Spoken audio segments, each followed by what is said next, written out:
What's going on, everybody? How's it going? Today, we are going to be doing one of our critic-hated, audience-loved reviews. We're going to be talking about the Boondock Saints, which is a film that came out quite a few years ago, and it's written and directed by Troy Duffy, starring Willem Dafoe, Sean Patrick Flannery, and Norman Reedus. This is like one of the first times anybody even knew anything about my dude, and then he showed up in Walking Dead years later, and all of us that have seen this movie got really excited. But anyways, let's go ahead and dig into it. Warning. The following show features reviews from wildly unprofessional critics operating without the supervision of professionals. The thoughts and opinions held by these individuals are not to be taken seriously and do not come from a place of intellectual integrity. This show doesn't reflect the opinions of Criticless or its users. Viewer discretion is advised.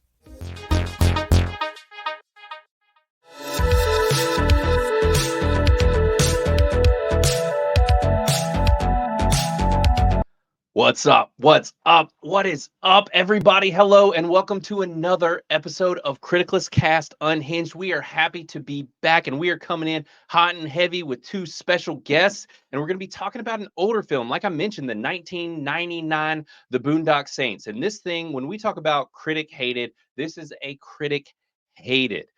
But that's fine, because fuck them. Because you know why? We're better, and we have better opinions. And this is definitely an audience-loved movie, one of my all-time favorite films. And we actually have somebody on the show who has never seen the movie before, which is fantastic because it feels like at this point, like everybody's kind of seen the Boondock Saints because it's been around so long. But no further ado, let's go ahead and introduce the special guest that I talked about, which is Miss Sydney Andrews. What's up, guys? And Mr. Kyle Gazak. What's going on, everyone? This is Kyle Off Script in Criticless. Make sure to go give him a follow if you aren't already. And Sleepy Space Mom, the two of them, just make sure to go give both of them a follow. And then Christopher Calcifer. It's because I'm a mystery. Yes, you are. Christopher. Hello and greetings. But yeah, so we were supposed to be doing a review of Pixar's Inside Out 2. And I just decided that I didn't want to watch it, is the long and short of it. Honestly, it's just this movie, I'm hearing better things about it, which is good. But after watching The Acolyte this week, I'm just really over Disney and I just need a break. I need a break from Disney, and I can't see anything else that they do for a little bit. So I didn't want to watch that movie. So we're doing the Boondock Saints because this was another one that was requested for us to do. And we're going to do today's episode a little bit different. We're going to mix things up a little bit. We're going to make this a briefer, just a kind of quick roundtable review of this movie. It's been a hot minute since Kyle has seen it, but he was in town, so we were just going to throw him on the show. And if he has some time, we're going to throw him in on our Unhinged Binge show. So glad to have you, though, Kyle. Hey, thanks for having me. Happy to be here. Yeah, and I'm sure that all the people that have followed you within the app and given you grief, among the select. Oh, you mean like Jeremy? Oh yeah. Hey, buddy. A call out. This is making up for all that. So right, yeah, he's here. He's gotta give him a shout out. Yeah. In person, giving real opinions, so more than one whole sentence. So yes. Yeah, we brought him in. So yeah, let's just go ahead and dig into this review. Now, what I wanted to do, like I said, we're mixing things up a little bit. I actually want to start this movie off, or this review off, with talking about the Rotten Tomato scores, because I don't know if you guys have seen the Rotten Tomato scores. Now, y'all have seen the movie, but the Rotten Tomato score for this movie blew my freaking mind when I was looking at movies that were critically hated and audience loved. And I'm just going to pull it up here really quick. But this movie, can you just give me a guess as to where you two put the audience score? Audience score or critic score? Or critic score, sorry, not audience. Okay. Critic score. 18. Oh, wow. Low, going real low. Where would you put it, like, if you didn't know that it was low? What would you think the critics thought of this movie? God, that's hard because maybe like 70-ish, Right. like 60, 70 from critics. Yeah, and I won't say why. Right. because we're not there yet. Right. You don't, yeah, we need to bury that lead a little bit. So, yeah, this has a 26% from critics on Rotten good job, Tomatoes. Kyle. Yeah. Got a good guess. Chris, I thought you already knew. I thought you could see my screen over here. So It's fine. no one cares what you think. Yeah, exactly. Like I said, fuck me. Yep, exactly. I mean, not after the show, Chris. Come on, after the show. Thanks. So, all right. Listen.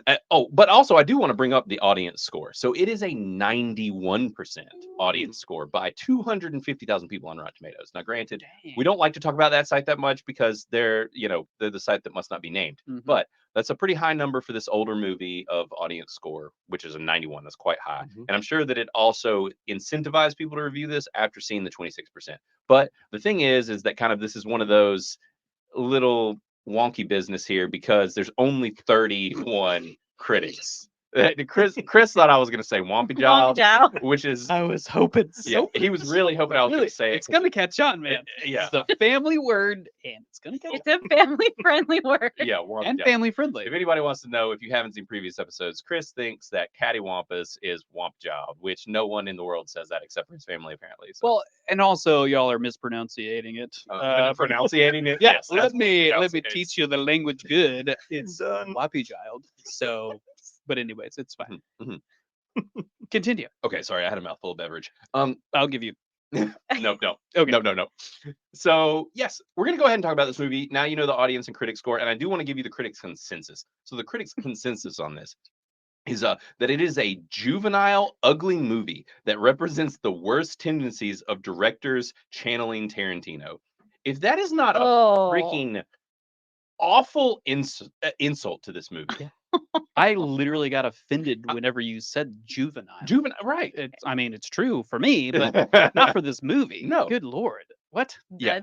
That's pretty brutal. It's complete total trash. I feel like, well, depending on when that was said, like when that dropped, Tarantino hadn't been around the scene that long to even be. This was Old- 99. Yeah, So- like he'd done From Dusk Till Dawn or a Right. couple others maybe at most. He had I don't think he'd Pulp established Fiction. himself. Yeah, For his name to Right. be invoked To in really an pull insult that- like that. I don't know. now. Granted, Yeah. I will say that after watching it this time, actually, when Sid and I were watching, I did bring up Tarantino. Sure. Now seeing it, so I don't know. Like you said, if that Yeah. was Right. if this was older or newer as to when that consensus was gathered. Or the redrop since it hit streaming again. Right. That it's like had this influx and surge of Mhm. rewatches. Like, Yeah. wait, that reminds me of Hateful Eight or Inglorious Bastards, which has Like been out for a while. Reservoir Dogs, maybe Yeah. like those were like Pulp Fiction, Reservoir Dogs. Some of those earlier ones, Dusk Till Dawn, like you said, like some of his earlier ones. But still, I mean, anyways, let's go ahead and just get into the review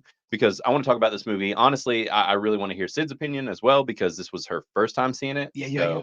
That she's the one that we are most curious about. Hopefully, you guys can hear her well enough. We got a crazy system since there's 4 in here. It's all Wompy Child. So Thank you you. know. Love you. We're bringing it back. right. This movie was kind of Wompy Child. I mean, kind of. All right, so let's hear. I want to hear your thoughts. What do you think about this film? Okay, so I had to switch back and forth in my mind between like my current state and then what I would have perceived had I been the age that you guys were Right, had when you you been, saw like, it. Which yeah, I don't know why I your didn't see teens. it. It makes no sense. It blows my mind that you never saw it. Yeah, it's very weird. So I when I was thinking about watching it when I was younger, I was like, oh, I would have been obsessed with this. Like for sure. It because it is kind of like it's bulky and clunky, but in like a stylistic way, like on purpose. Right. It's more endearing. It's And it was so different. Like I can tell now that movies have taken tips from that movie Mhm. because it's kind of like when I watched The Matrix. I had never seen The Matrix. She saw The Matrix for the first time in like when she was like 28. Yeah. And I was like, this is so Not playing. unoriginal. This is not I've a- seen so many movies that are She like, literally called The Matrix unoriginal. This was like one of those like get up, walk out of the room moments. I mean, I did it to be funny, to be fair, but Right. yeah, So- it was similar to that. Like, I know it wasn't funny. It was a hurtful. bad joke. Which I think that came out in the same year as this, did it not? I Was think it 99, 99. right? So- What was I doing in 1999? Not Hey, we watching were all good movies. partying. Yeah. We were. Well, clearly we were all listening to like rave club music because this movie and The Matrix share a lot in common when it comes to soundtrack. True. You Yeah. know, And also Blade Trinity. yes. Is it, Yeah, were you or- thinking of or I was thinking, yeah, the first Blade had Or that any of the Blades, techno, yeah. had that techno is- vibe, yeah. and that the was Crystal 98. Method? Y'all Yes. remember the Crystal Method? Yeah. It's a lot of that style of movie. And Blade, the original Blade came out in 98. So it was the year before. Yeah, they share a lot in common when it comes to soundtrack. But Mhm. so actual thoughts now as far as, current brain versus, in the moment. Yeah, I mean, I'm still double-minded about it. Either way, I really like it.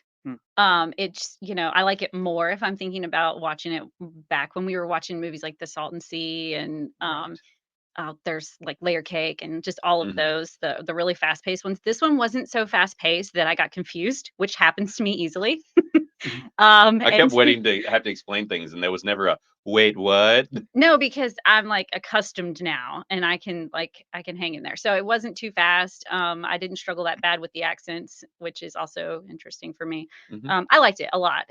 It was very stylistic. Willem Dafoe was wild. He's As so always. Okay. he's so Well, good. Yeah. It's peak. This is peak Defoe. Oh, for sure. whenever. Well, is this the part? Can we We're talking. do We any just went spoilers? straight into Okay, spoilers. okay. It's fine. When he shows up in his feminine form, Oh my God. It's I was His floored. supreme form, you mean? yeah. His divine feminine supreme form.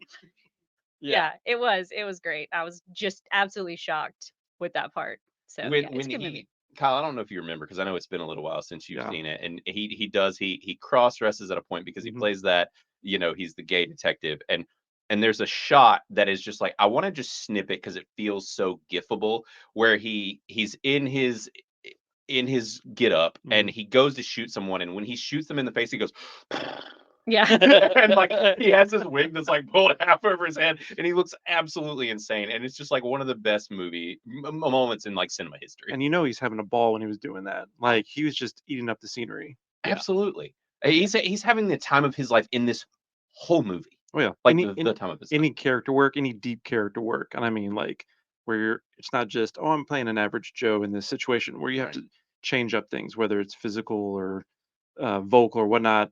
He just like he's at a buffet. Yeah. Mhm. I mean, from that to anything like in Spider-Man, from the lighthouse, Right. you name it, he's just He yeah. goes fully in character. Mhm. Yeah. And you feel it in this movie. Yeah, and if we're going just jumping into things Yeah. here, but like he is literally the best part of this movie to me personally. Right. Yeah. And it's not like they gave him a lot to work with. Like he didn't have a deep character. There wasn't a lot of backstory behind it. Mhm. We didn't get a little build up into it. He just took what he had and ran with it so hard and became the most like iconic character. I told Sid It's he's the great. he's the world's most conservative gay. He- Well, in this movie. Oh he's yeah. 1990s gay. He's That's 1990s exactly gay. what he is. It's like there are moments when he is straight up like in a gay bar just throwing out slurs at the other gay dudes, like just Yeah. being like, "Shut your mouth." There's a lot of slurs in this movie. This movie has more slurs than almost any movie. You almost need to go back, Kyle, just to like yeah. this movie now. I need to rewatch. Oh my God! If this Yeah. movie came out now, people's heads would explode. It wouldn't. It wouldn't. wouldn't. Yeah, No, yeah, it wouldn't. It absolutely. In wouldn't. some like indie art house theater, and that's about it. Yes. Yeah, and that is something that where it does kind of feel like a Tarantino movie. Mhm. So if you like Django or something, Mhm. like so you get, but what I respect about it is that it's still being respectful Absolutely. about these slurs, which is a weird thing to say, right? So, is. but the characters, obviously, the people writing their story, they're writing a story. It's not like they're bigoted by just because they make somebody say the N-word, right? Right. They're building the character, Mhm. and the characters that they have in it, like so whenever the funny man Rocco, Yeah. he's telling a story, a joke Oh to my one of the God. head bosses, Mhm. and he says he calls the Mexican the slur for Mexicans, which Yeah. was- I won't say it here. Well, we won't clip that. It's okay. You're Mexican, Chris. You can say it. True, I'm dark enough. Yeah. But then he says, "Oh, the black guy," and then the mob boss is like, "You mean the N-word?" And he's like, "Yeah, that's what I said." And But like, he so it's doesn't say but he it. doesn't say Right. it. So he's trying to like, he doesn't want to say it. Like, so I respect that they put that in as like the characters. Right. There are certain characters, the bad characters, are that like bigoted and will say whatever, Mhm. but then it's kind of like a more reserved thing for the main character. So they're touching on the fact that it is like taboo and like we don't want Right. to. Even in the 90s, it's Right. like this is still Yeah. taboo. I actually Mhm. didn't realize he was going to be a main character by that point. And so it was a shock to me when he became so integral, when Rocco's character Yeah. became like actually a focal point. I was like, oh, he's just the errand boy or whatever. Right. So that was kind of funny to me that Yeah. he came out of nowhere. In that one scene where he Right. shoots the cat has to be. It reminds me of Remember the that scene where he from. gets That trashed and he is- slams on the table and the cat just like explodes on the wall. Yeah. It reminds me of the scene. I can't think of the actor's name. You might know from True Romance. That plays like the gangster with the dreadlocks. Oh, that was Ah, freaking what's his mm, face? That was blank. Detective Gordon in Christopher Nolan's Batman series.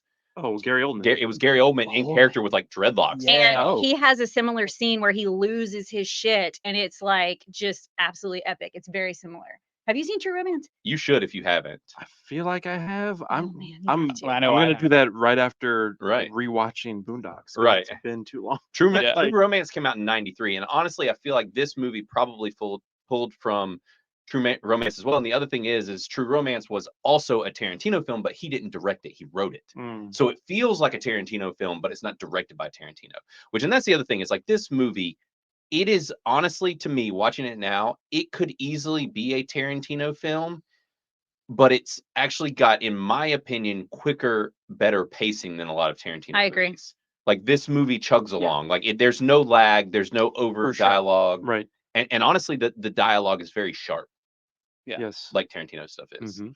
And they honestly, like this movie, just the comedy, everything is firing on all cylinders. There's great action. The detective stuff is fun. Yeah. Watching the events happen and or vice versa, and then watching Willem Dafoe solve them is so much fun. Right. Whether you know or you don't, it's still fun. Like it all of that holds up for me. Also, the fact that that Willem Dafoe's character can't keep up with the criminals. Like he's such a brilliant detective, but he is just miles behind them because the whole everything time. that's happening is so stupid. Yeah. And like that is the point of this is the movie. I've never seen a movie so self-aware. Yeah. And that's what I think that the loss happens with the critics is that I don't think that the critics really latched on to how self-aware this movie actually was. Because if you look at this movie as unself-aware, then it seems stupid. Right. But this movie is wildly aware of what it is doing. And it knows that it's stupid to the point in which Willem Dafoe walks into one of the crime scenes and he goes, "Where have I seen this? Why is this so insane?" And he goes, "Oh, it's fucking TV. Yeah. These guys think that they're on TV." Like, I do remember that scene. and so it's like they know that like the writer knows that the stuff that is happening is absurd. Right. Mm-hmm. And another thing that makes me think of Tarantino is the whole like telling the story and then having a flashback to it. Right. So it's like it feels a little overdone. They did it multiple times with this, but I actually really enjoy that type of storytelling. Right. To where they kind of give you the lead up to it. So it's like the planning for the heist. And then it cuts to the actual crime scene. And then it works backwards from there. And I really enjoy that, even though it kind of feels overdone because they do it like 5, 6 times in the was movie. it original at the time? It probably was. For the most part. Probably More than was. now. Yeah. obviously. Right. More than now. Right. Yeah. So yeah. It is more of a Tarantino trope. I feel like now of like starting from the the latest time and working your way backwards. And Nolan. Right. He And likes to play Nolan. with Nolan's time, big like about that. Memento and whatnot. Yeah. True. That's a yeah. good point. That is a good point. Yeah, because he's always been big about that. Which, and Kyle, I guess obviously with it being a while since you've seen this, like with which obviously it is baffling that Sid somehow never managed to see it. But like for those who have not seen it and don't understand, because I've been surprised at the number of people actually within Criticalist when I brought this movie up, the amount of people that say that they have not seen it, where it's like the zeitgeist of this movie and like do you think it still holds a place, like a relevance in film and like in the conversation? The closest thing I can think of is maybe like had a cult following. Right. Kind of like I always use this example when talking to people about film, Dread from 2012. Oh, right. Dude, Like I yeah. personally love that. Right. They've been trying to do a sequel, it didn't happen, but man, does it have a following. Right. And I think that's the same thing with Boondocks. And I Mhm. think Mhm. I'm not gonna talk about the sequel, but Right. Same. but It was a whiff. It right. was- But with that resurgence with streaming, more people are discovering it. right. Which I think is great. And that might, I don't think we're gonna get a reboot or sequel or whatnot, but I still think it holds.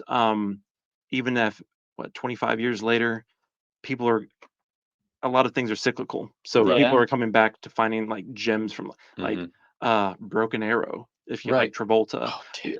Great action Holy film. moly. Or Sudden Death, like for all of your 90s action Right. films. And then funny enough, people who like indie films, even though this is so big and bombastic, and I'm forgetting a lot, but it does have an indie now vibe. Mhm. Oh, absolutely. Back then, I put it in the same category as, like you said, Layer Cake. Yes. Maybe even Brick. Yeah. Mhm. Before it came Yeah, yeah. around. The Nice Guys. My Yeah. gosh. Oh, That's right. perfect. It falls in that realm for sure. Absolutely. It's like irreverent, bombastic, just edgy, like action. And it has a drama nice comedy. juxtaposition because, like you were saying, it is very self-aware. It's very violent Right. and just Yeah. in your face, but also hilarious It's so and funny. very Yeah. stylistic with their choices. Right. And I think that's refreshing. We could go into a rabbit trail on everything's the same. There's not a lot of original content. Right. Indie is rising, like It's starting to come indie back a film little is starting to bit. come back. Yeah. because there's a hunger for that. And could you make that today? That same film? I don't know, because it's just so out there. Right. Yeah. But the same, let's say, skeletal structure, the Right. foundation of it, like these being self-aware, having the fun with the levels of everything. I think you Mhm. could do that tomorrow I Right. wish with that whatever this you want. director would do something again, Oh because yeah, I told Blaine when I watched it, I'm like, to me, what this feels like, if I knew nothing about this director and didn't even know who it was, I was like, I feel like this would be like a really famous director's first movie. Right. So like if they had Yeah. just kept going, does that Mhm. make sense? Yeah. Right. Yeah. Like this was his first shot, and now And he's he like wrote it. Like he amazing. wrote Right. it and directed it, which is So what phenomenal for happened being to his this first thing. dude? Yeah. He It was literally Terry somebody or it's Duffy. so it's Troy Duffy. Troy. The thing is He made it happen. he made the sequel, and But that was after what, 20 years? When did it come It was out? like It was Well, it was like yeah. 12 10 years? years. It was 10 or like 12 10 or years. 12 years later.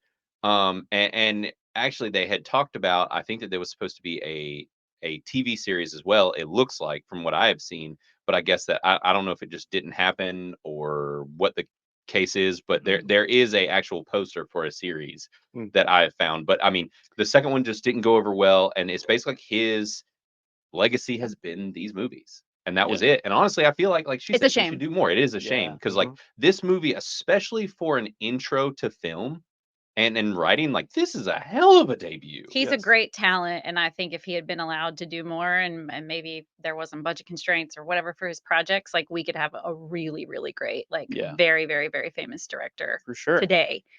Yeah, and I think he would have done well to like go outside of the bounds of this. I don't know if he has Right. done anything He else, did- but I he- feel like he could have directed something else. Like you said, he's a good Mhm. director, and we could have seen something else besides this story. So just rebooting or making the sequel to this. Might not have been his calling. Right, but Yeah. I mean, also we don't know people's situations, so what opportunities he had, or Mhm. maybe this is his brainchild, and maybe he didn't have any other ideas. I don't know. Right. But This I'd is like the to thing. see a Yeah. series. Right. Like, I would give him watch more that. time to play with not necessarily these characters, but just a In this story. world. Yeah, like give him 8 or 10 episodes to really flesh something out. vigilante I could story. see Defoe just doing it now today dude, yeah. as a series. Imagine like Yeah. a True Detective series, sure. but like this. Yes. Yeah. That would Yeah. Wouldn't that be super so cool? I- Be I amazing. would watch that. Yeah, I would Yeah. watch that. Yeah. And Defoe is such a freak to me. Like I just I love him. He's got an alien. he looks. BDE I for Oh yeah. sure. I think he's a reptilian. in the best way. Yeah. Yeah. He is the best of the reptilians. If there Yeah, are yeah. reptilians, he's the best of them. If there's reptilians, I want them to all be like him. That's my quota. It's just the level of like uncaged insanity that he's able to capture. Mhm. And there's the scene where like I almost it's like one of those, when you think about the scene where he's enacting, there's a moment later on in the film after multiple of their crimes and they're going on their vigilante spree, when they go on one of the last ones, when they first encounter, spoiler alert, their dad. And Right. when they first find him, and Willem Dafoe is trying to solve this crime, and his hair is kind of like the length of mine now, but it's down like this, and he's just like, "There was a fire." That is literally So good. peak cinema. That is, it's the It's the so peak of the good. peak. And he's just like, his hair's like this, and he's just stumbling around like, and it's Yeah. just sweating, and it's just like one of the best moments ever. It's really, really I good. have to say the commitment though from him. Right. Like, because if he doesn't give that commitment, you're Right. not getting that performance. Right. And I mean, Mhm. again, the director, has a vision, and you got to pull the best out of your actors. But Mhm. this guy, if you tell him, hey, go up on stage at this improv show, and I want you to talk about crayons Right. or your favorite Yeah. soda, Right. you're gonna be enthralled for Right. 2 hours. You're gonna want to buy Like, those crayons and drink that soda by the end of absolutely, it. he is gonna be committed to that. You're gonna So, laugh. You're gonna cry. Right. You're gonna feel emotions about a crayon that you've never thought you would feel you're gonna emotions ask for. questions and Right. have dialogues Yeah. about things, and yeah, And with all he the can take iconic you there. roles that he's done, like when the movie started, I told Sid, I was like, I think this is his best role.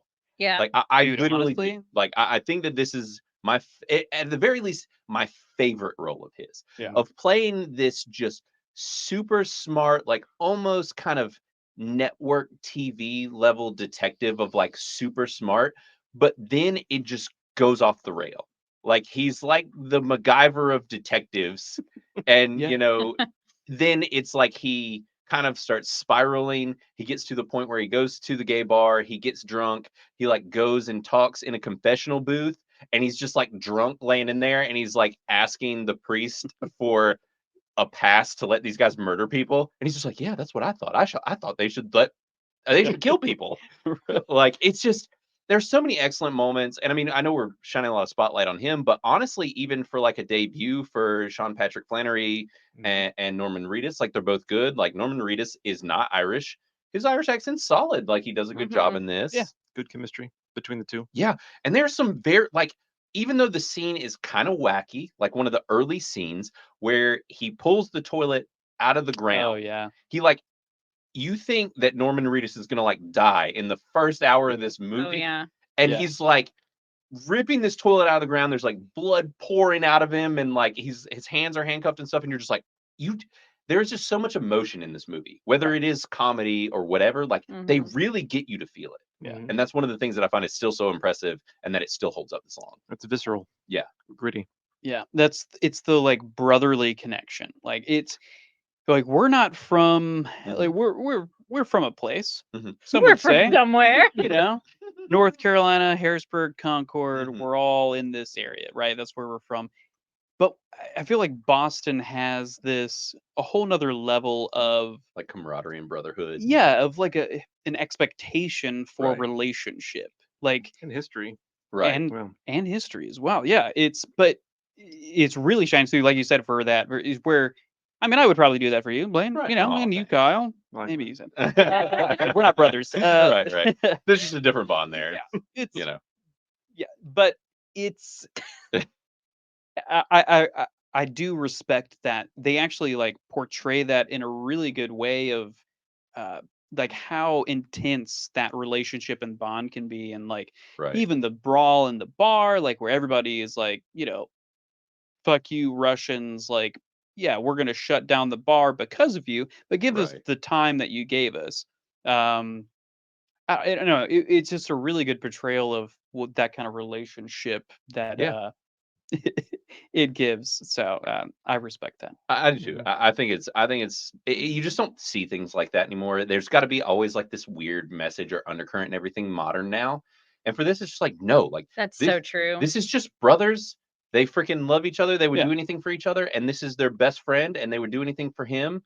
And, there's a scene where they're like super, he, the funny man, Rocco does something, and he's just like, you can tell he just wants to like love him, like hug on him, and he literally goes up to him and he puts his hand in front of his mouth and like kisses him where his Yeah. mouth is with his I hand in front. noticed that. And Yeah. it was just like this brotherly thing, but it wasn't like played up as like, oh, this is like got to be some kind of messaging or moment. It was just like, I just love my bro so much. I'm just gonna like Right. I would kiss you on the mouth, but like also no homo, bro. Like and it was just a good moment. Like, and there's a lot of that, and there's nothing, no meaning behind it, no alternative or hidden messaging. Had this Limit. movie not right. been trashed by critics, because evidently it was at the time, Right. I'm assuming, and it had been really embraced by them and had really been in the Like the like the zeitgeist. cultural lexicon of the time, I think people would have been doing that. Right. That whole thing of like putting the hand on the mouth and kissing the hand, I think we would have seen that a lot more in culture. I remember having that thought while I was watching it, and I was like, oh man, Right. I hate that this wasn't a more popular movie, because that's pretty, like, that's kind of a Well, dope little. Yeah. And Yeah. it's funny to me because watching it now, I kind of made the joke about, Willem Dafoe's character being like the world's most conservative gay, where it's like, I mean, I say that jokingly, but like the thing is like when I saw this for the first time, someone gave me a DVD copy of this movie, and it was like somebody that now you would consider to be like as hard left, like punk counterculture, this guy that was just like fringe of society kind of dude that we all knew growing up, and he was like part of the punk scene and whatever, and he's like, you have to see this is one of the best movies ever made. But it's like now, like seeing this movie, like a modern left-leaning person could never endorse this film, like we were talking about. Like, it's just not like with what it is. Or they now, would, it's- but they'd be like, it's great, but it was problematic. And so Right. they'd have to make that point. We'd have to put a trigger warning at the Right, beginning. yeah, right. yeah. before people saw and I it. guess that all I'm getting at with Instead that, of, like you said earlier, just accepting this is storytelling. right, You don't have to call it problematic. It's a story being told. it's real people. They're just characters.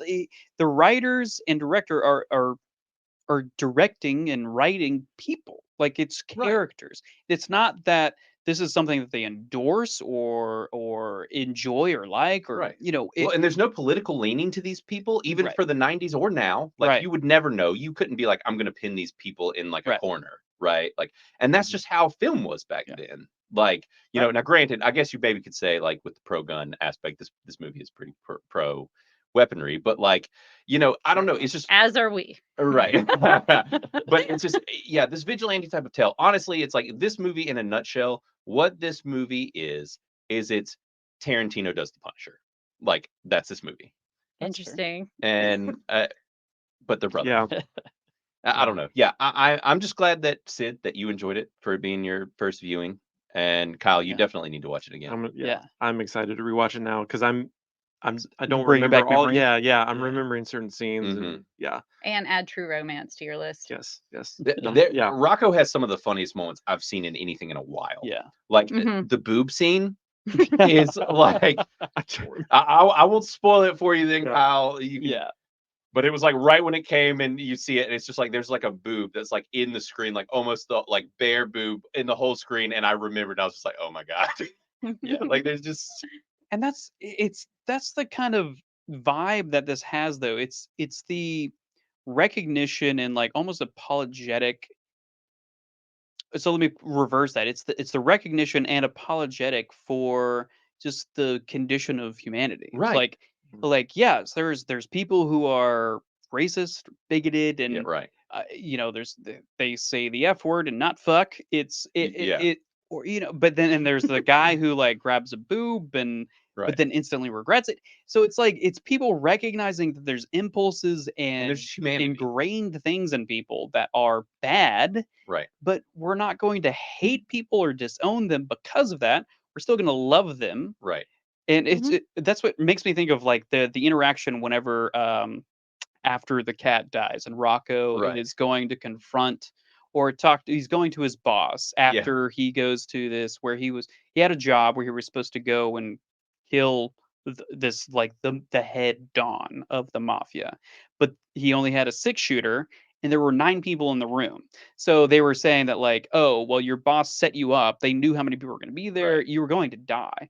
So but the whole time after that, where before he goes and confronts his boss, like it's Rocco and the 2 main guys, the Saints, and they're like insulting each other and they're like calling each other racial slurs and Right. being like, dude, fuck you. You need to like realize that we're trying to help you here. You're dumb motherfucker. You need to like You're being set up. Yeah. like we're here. We love you. We want you to do this, but they're like insulting You're each right. other They're at like, the you're same a dumb time. piece Yeah. of shit. Like, you're gonna get yourself killed. I Like, love you, you dumb piece of shit. Yeah. Exactly. So it's like that's the kind of, I don't know, maybe it's just like nostalgia and I'm just a boomer that like enjoys that kind of camaraderie of just Yeah. like being able to like Be honest. and understand the context behind what you're saying. I would feel like argue that's that so you're lost. refreshed by men still being men, but being able to show their emotions and show an affection towards each other while Right. also doling out their inner aggressions in a safe space, right? Because they're yelling at each other horrific things, Right. but it's yet somehow a safe space. Right. Because And they're out all of love. everybody's right. vulnerable Because in they the know the same way. intention behind. Right. They what know they're the saying.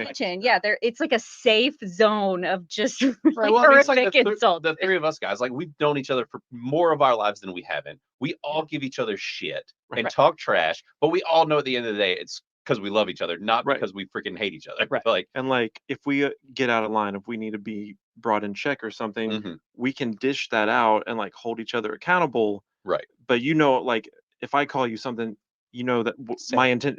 Say it Say right now. Right. Say my- hold on, I have a list. Oh, good. But you know that that's like of a place of genuineness. Yeah. And what my intention is, like, oh, I want good things for Right. you, but like you're being an idiot and Right. or anything heightened from that. It's Right. Yeah. it's just It's that all that about is the a depiction. real, even though it is, I'm going to say to a hyper degree in the film, from what I can remember, Right. that is a part of life. Or you Right. want to take Yeah. that slice of life where men and women, like, we're gonna just rake you over the coals, but because we love you, and like, it's not gonna be all, Tender. yeah, Right. it's Well, gonna right. be a little edgy. It might be, there's gonna be some friction, there's gonna be some uncomfortableness, Yeah. and so You're not gonna like it. right. You're And not I think gonna that that's the like thing it. is I think that it's a level of genuineness that comes across in this script and a level of honesty. And we don't get either of those much anymore in media because everyone is so afraid. Mhm. And I think that coming back to some of these older things like this comes across as honest and genuine and real because it's like you're seeing behind the curtain in media in this movie versus what we see now, which is not behind the curtain. It reminds me of something I saw today. It was Brett Dasovic and that girl that are on what is it, Pop Culture Crisis. They were talking about how there's this there's this thing happening in the culture right now where they're saying like you can't use your friends as therapists, and what they're saying is they're defining it as like if you bring to your friends any type of emotion that's like being not directed at them, but you're just like confiding in them, Yeah. that you're actually abusing your friend. And so they were talking about that today, and I was like, God, that is so sad. Right. That is so That's so sad. now. It's very now. If you can't, well, like, what is a friend then? If you can't go to your Exactly. friends for, Confide in them. yeah, to confide in them, to have someone to bounce things off of. And that's the thing. I think that this also bounces back to like this modern generation of like just everyone needs their own therapist. And it's like, or maybe you could just talk about things with friends and family and solve your problems. Mhm, Like, mhm. Because your friends are going to be They're gonna know blunt you with more. you like they are in this movie and just Right. be like, you're a dumbass. Like, Right. stop doing this shit. Just Like, it's just be harmful. wise with who you go to. Like, I Right. know someone over here, they're gonna listen, or this person over here, they're gonna have a dialogue with me. This person over here is gonna call me out when I like, I don't know, maybe. right. No, they're gonna tell me how it is. Right. It's just, yeah. It really points back to like personal responsibility. Like it was a time to where you knew who you needed to go to get the information that you needed or Right. the advice that you needed. Like you still have to take that. Like if I were to come to you, like I know that you're not going to bullshit me about whatever, Right. whatever the reason is. Right. So like I have to know that you're going to do that to me Right. and come to you with those issues. Right. So like you have to be self-aware. Hmm. I don't know. It's a different time. I feel like a boomer just like I know. reminiscing about ancient times, but it is still relevant. Ancient Yeah. times. Ancient times of, The old 1900s. No. 1999. A century. Yeah. What a time. It's a funny reaction to hear you guys talking about this that tells me how little you see this type of thing Right. in TV and in movies right now. Yeah, and it's a lack of honesty, and I think that that's what it's refreshing to go back to stuff like this. And I've been watching Mhm. more old stuff lately, and it has been refreshing to go back to all of it Yeah. because we're getting a dose of like what has been lacking, and it makes sense why everything right now is failing. It's why Hollywood is failing. It's why the box office is failing. It's because there's a lack of genuine honesty and just even just personal like accountability and just people being genuine and real. Yeah. And Mhm. everyone is just fake and full of shit right now. And that view, Facts. yeah, I mean, it's just it's not genuine and it's uninteresting. And so at the end of the day, why do people care? Why do they want to see it? They're just like, this doesn't feel real. This doesn't have any level of genuine honesty to it. Right. Ooh, sorry. Get it. This just came to Never me. I need to apologize. pin this back around. This is for y'all and Mm. y'all. Mhm. Yeah. When watching it, even though it's hyper, even though it's bombastic, all this craziness is going on. Specifically between the two brothers, I'm gonna take a guess, at least for everyone here in the room. Even with all that craziness going on, y'all never questioned them being brothers. Right. Yeah. Absolutely. Never. Never. Even Right. though, No, like, wait, these are actors, Right. they're not related. Yeah. In the story, True. you never questioned that. absolutely. That's a great And there Yeah. was like such authenticity hmm on this like foundation of just insanity Right. that was going on around them. And I Well- think that just calls back to not only the talent Mhm. of the actors and the director, but gosh, like it's refreshing. Yeah. It's like, because yeah. no matter what each of them did, the other was just right there. Like, all right, this is what's happening. Right. And even with them kind of adopting Rocco. Like Yeah. and Mhm. when Rocco dies, like there's like a tear, Spoiler. man. It's like shit. Like this Oh yeah. this is Oh, we're in the spoiler Yeah, zone. we are. We're in the Yeah. spoiler room. like Yeah. it's just like that it was fucked. Like you're like, Yeah. this is their brother basically. Like Right. this guy is gone, and like that moment, it just felt so real. Everything about this Yeah. feels so real and genuine, and it's captured so well. And it just, the more and more we talk about it, the more I think about it, the more it pisses me off that this is sitting at like a 20 something Yeah. on Rotten Tomatoes. Like, Yeah, it's but just, who cares about Rotten I mean, Tomatoes? Because absolutely. well, we may not have an official critical score yet, but We do. Right. We We do, do? thanks to Kyle. oh, that's right. Thank We you, do Kyle. have an official What's critic. the I'm just official here to help. score? It's an 84. Well, hell So yeah. we are sitting on an 84 on Criticlist right now. So Which is wild because that was my score. right, it is. Yeah, your You score set was, the tone, bud.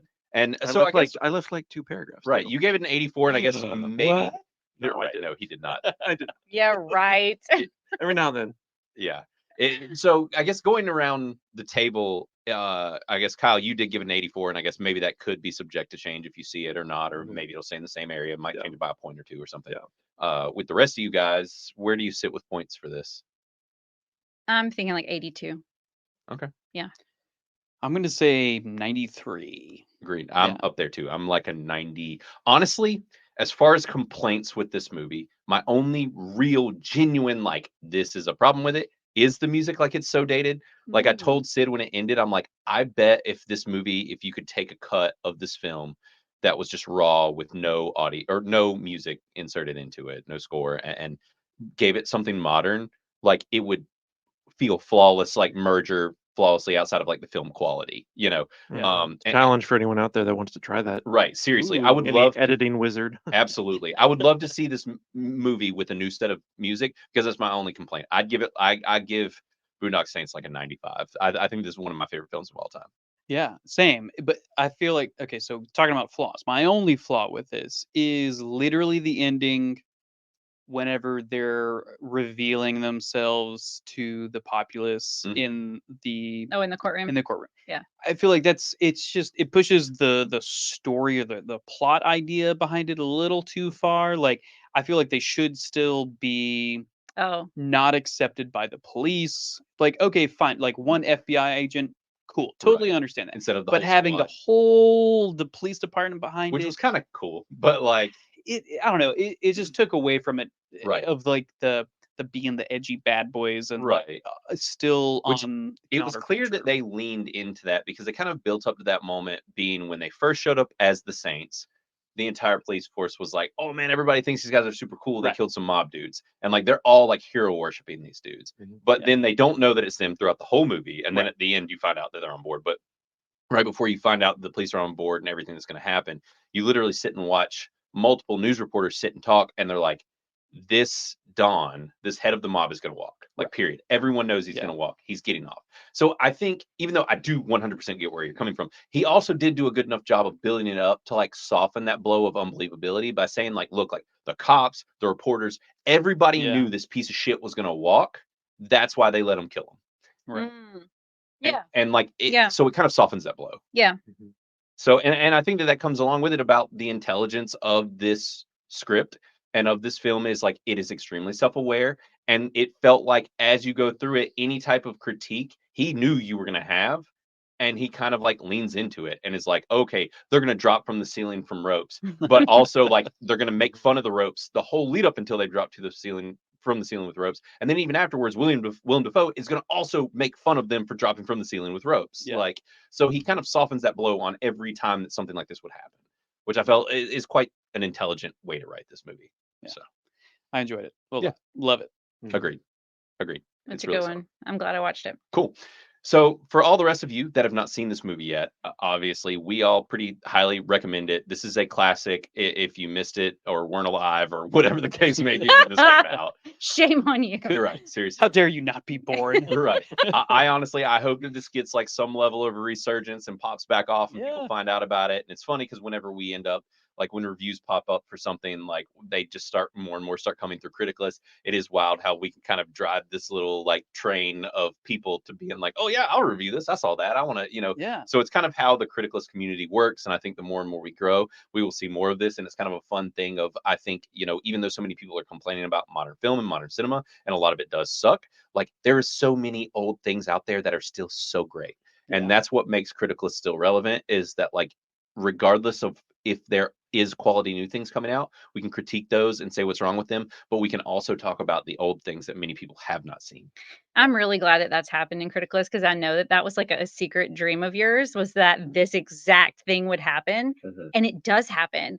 Like there are times that I see like Blade is being re-reviewed right now, all the different Blades, and I keep seeing people submitting reviews for that. People are reviewing Lord of the Rings stuff right now because of The re-release. the re-release. There's anytime something's in the atmosphere, you start seeing people on Criticlist well, for the first time, reviewing things on Criticlist that are part of that franchise. And watching it for the first time. And watching it for the first time, communicating with each other about it. So I'm really glad that that happened because I know that you wanted it too. Had a couple people that have started referring to Criticlist as feeling like a late night sleepover vibe, and I've seen several people bring it up, and it's kind of funny. And they're like, I feel like I'm at like a late night sleepover with friends, and we've watched a movie, and we're all just like up late at night talking about it on here. Yeah. And it's like you'll just you'll click on a review, and all of a sudden you see there's a high conversation count or whatever, a number of comments, and you go in, and there's just multiple different random users that don't even necessarily always interact, and they're like, I watched this weekend too, and they're just having this conversation about it, and it's like, yeah, it was my first time. And it is this really neat effect of like, whether it be an old film, new film, whatever, of just these conversations that are happening, and it's very, positive, fun, neat Sleepover badge. I feel it coming. Oh, dude, that's solid. If you I like that. Well, yeah. Maybe have to like figure if out friends what would be the review like the same qualifiers? thing, If you and like 5 or 10 of your like friends with benefits or friends with something. benefits talk about the same thing within a week, or Right. within a day or two, or whatever. I don't know. Right. Yeah. Or if you all watch it over a weekend or something, you'll Right. review Watching you all around review the same thing over a weekend because Right. you all something like Yeah, Oh, that's I cool. love that. I That's love cool. that. That's an awesome Dude, idea. Yeah, and now fantastic. everybody's going to be pushing for it. I can guarantee you. So, You're welcome. and yeah, we have a lot of reviews. Make sure to go check out everybody's. For the users, I think actually saw it for the first time recently as well, if I remember right. I know she did just review it. We have quite a few in here. And I mean, we do have call out to Cringe Factor. You gave us a low effort ship missile. You're being called out. You gave us a 30%. It is a bogus. Ooh. So, but other than that, honestly, it's like 90s. Make and sure you 100s. define low effort ship missile every time because it's so funny. Right. I did it on today's show. Actually, first off, we need to thank the Salty Nerd Podcast, and specifically the artist previously known as Matt Vader, who is now known as Dutch Butters. I think he's changed his name because now he hates Star Wars, and so he is now Dutch Butters. And but anyways, he dubbed the low effort ship missile, which is any review that someone has given a low review on it, a low score with no text. So if it's a low text, Kyle, have you I've topped out done any that. low efforts? I've done that twice. Okay. One for Echo and the other I can't remember. Echo is Echo Fair. is fine. You get a Yeah, pass. have all the Pass for sure. yeah, they can ship missile that all day. Yeah, So I think, which I've called some as well, like other types of missiles as well, but I'll call them high effort if there's a whole lot of text and then it bombs it. But low effort ship missile is just great, and we talked about doing a badge for that too. So yeah, like it. I mean, but this has been fun, guys. I'm glad we had some special guests, got to mix it up a little bit and talk about something that critics hated, and we love to poo-poo on them a little bit. So Especially with a great movie like this, it's not something that we're just inflating just to stick it to the critics. Like, Right. this is a Clearly genuine not. thing. We went into like a whole diatribe of brotherly love. And we talked about depth this much and- more than I expected, honestly. Yeah, same. So yeah, make sure to check it out. Obviously, as always, make sure to go on Criticlist, create an account and stuff if you haven't already. It's criticlist.com. We're in the app stores on Apple and Android. And more than anything, like, subscribe, all that fun stuff. And make sure to comment, boost up that algorithm, get that thing chugging. Even if it's hate, sling it. Just keep that algorithm rolling, So, and I mean, if you're on my Alkalite videos, then I'm sure there's hate being slung. So, there's that. But it's been fun, guys. It's been real, and we will do it again, and hopefully we will get these two back for another as well. But make sure to go and check out Unhinged Binge on Sunday. We're going to try and see if we can con Kyle into hanging around and just talking about a couple little things real quick here. And we will be back on Sunday for that, just talking about the things that we've been watching lately that are streaming. But until next time, guys, later. Peace.